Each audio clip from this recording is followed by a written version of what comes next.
Breaking Jain news. नाम का भी हमारे जीवन में बहुत महत्व हुआ करता है। थोड़ा सा दिमाग पर जोर डालें तो आपको दक्षिण जाना होगा। दक्षिण में पहुँचें, वहाँ पर भी एक धर्मपरायण परिवार है। वहाँ पर भी माता पिता हैं, बच्चे हैं और वह पूरा जीवन संयमित रूप से जी रहे हैं। समय पर उनका भी विवाह होता है। पुण्य योग से पुत्र रत्न की प्राप्ति होती है, बच्चियाँ होती हैं और वह परिवार शनै शनै वंश वृद्धि को प्राप्त करता हुआ अपने जीवन यात्रा धर्म के साथ जी रहा होता है। उसमें बच्चों का नाम उन्होंने रखा तो शुरुआत माता पिता के नाम से करते हैं। तो मल्लीनाथ भगवान के नाम से उनके पिता का नाम था श्री मल्लप्पा जी और माता का नाम था श्रीमंती। श्री का अर्थ हुआ करता है लक्ष्मी, केवल ज्ञान आदि जो समुद्रण आप देख रहे, वैभव आदि, इसका नाम होता है श्री। और मंती, मति का अर्थ होता है सद्बुद्धि, हमारी बुद्धि अच्छी बनी रहे। केवल ज्ञान रूपी जो ज्ञान भगवान के पास हुआ करता है वह उसी का प्रतीक हुआ करता है। तो भगवान के नाम से था मल्लप्पा जी और माता थी श्रीमंती जी। और जब इनका धर्ममय जीवन प्रारंभ हुआ तो इनकी संतान की जब वंश वृद्धि हुई, संतान की उत्पत्ति हुई, तो उन्होंने भी अपने बच्चों के नाम रखे। कुछ बच्चे जीवित रहे और कुछ काल कवलित हो गए। जो जीवित रहे उनमें बच्चों के नाम उन्होंने रखे तो विद्याधर। तो विद्याधर नाम रखने का भी एक कारण था कि पूर्व में कुछ बच्चे काल कवलित जो हुए तो माता ने जो स्थान था सदलगा से करीब 10-12 किलोमीटर दूर एक अक्कीवाट नाम का स्थान है, वहाँ पर मुनि श्री विद्यासागर जी महाराज की समाधि बनी हुई है। पूर्व में जो बहुत ज्ञानी थे, रिद्धियों के धारी थे, ऐसे मुनिराज थे कि जिन्होंने मुग़ल काल के समय अकबर के कहने पर दिल्ली में जैन समाज के ऊपर एक बहुत बड़ा उपसर्ग आया था। वह उपसर्ग कैसा था कि सारे धर्मगुरुओं को उन्होंने एकत्रित होने के लिए कहा और अपने अपने धर्म की बात को सिद्ध करने के लिए कहा। और अगर आप इस बात को सिद्ध नहीं कर पाए तो आपको अपने धर्म को छोड़कर दूसरा धर्म अपनाना पड़ेगा। जब यह बात उन्होंने जैन समाज के व्यक्तियों से कही तो लोगों में हलचल मच गई। कुछ लोगों ने कहा कि अभी यहाँ पर तो धर्मगुरु हमारे हैं नहीं और हम अगर उनको जो समय अवधि उन्होंने दी 1 माह के बाद तो हम कहाँ से लाकर उपस्थित करें। जानकारी मिली कि दक्षिण में मुनिराज हैं, उनको लेकर आते हैं और अपने आप और अपने धर्म को बचाते हैं। वहाँ पर पहुँचे, चूँकि बैलगाड़ी और वाहन उस समय ज़्यादा नहीं थे, पहुँच गए। पहुँचने में समय लगा। अब वहाँ से मुनिराज पैदल बिहार करके कैसे आए, तो कह दिया गया मुनि विद्यासागर जी को ले जाइए। हाँ चलते हैं, बता दिया गुरु के माध्यम से।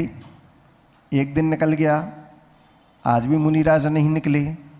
2 दिन निकल गए, आज भी मुनिराज नहीं निकले।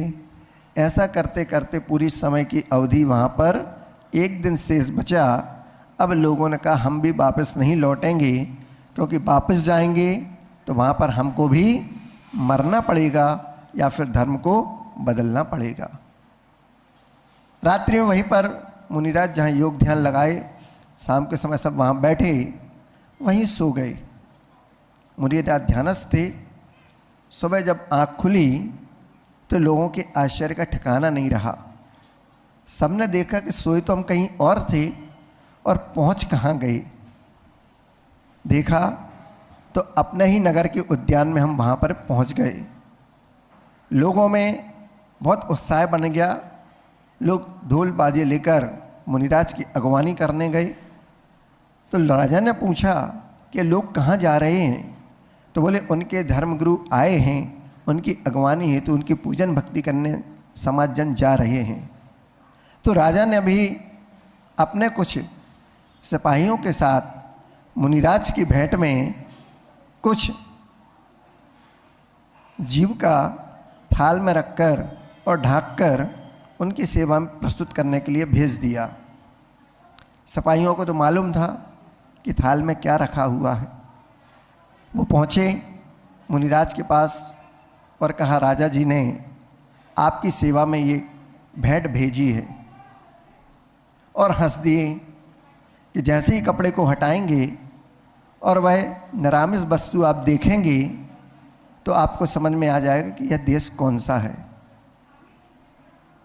मुनिराज ने उनके भावों को भांप लिया और उन्होंने दूर से ही कहा, इस कपड़े को नहीं हटाना, उसके अंदर तो कमल के फूल हैं और हमको भेंट स्वीकार है, आशीर्वाद है, आप ये राजा को वापस दे दीजिएगा। वापस पहुँचे सिपाही, राजा को दिया थाल, बताया कि उन्होंने उसमें देखा भी नहीं कि इसके अंदर क्या है, लेकिन आशीर्वाद दिया है और कहा है कि इसमें कमल के फूल हैं। जैसे ही कपड़े को हटाया गया तो थाल में जो अपवित्र वस्तु मुनिराज के लिए भेंट में भेजी थी, लेकिन वहाँ पर मुनिराज के आशीर्वाद से वो अपवित्र वस्तु मुनिराज की वचन सिद्धि के कारण कमल के फूल में परिवर्तित हुई।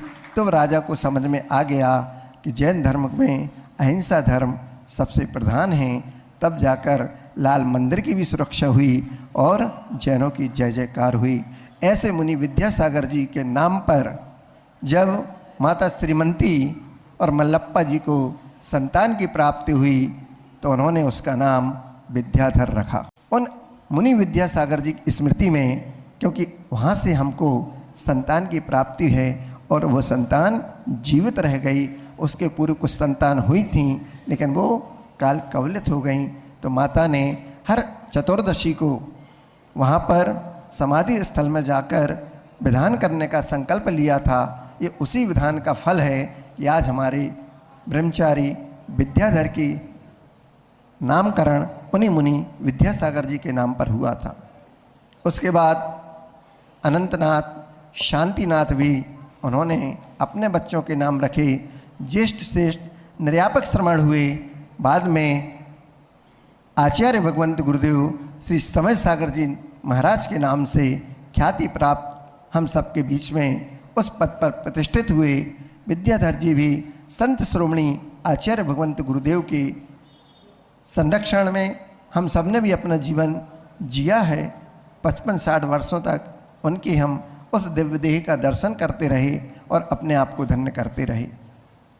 बहनें भी हुईं, उनको भी शांता, स्वर्णा और महावीर नाम रखा गया। बाद में उत्कृष्ट सागर जी हुए। प्रथम दीक्षा उन्होंने अपने भाई को दी, मुनि श्री समय सागर जी, और अंतिम दीक्षा भी अपने ग्रस्त भाई को दी, मुनि श्री उत्कृष्ट सागर जी। ये जीवन में नाम का प्रभाव है कि जैसा आप नाम रखते हैं वैसे आपके भाव बनते जाते हैं। फिर आपको भाव बनाना नहीं पड़ता, भाव बनते चले जाते हैं।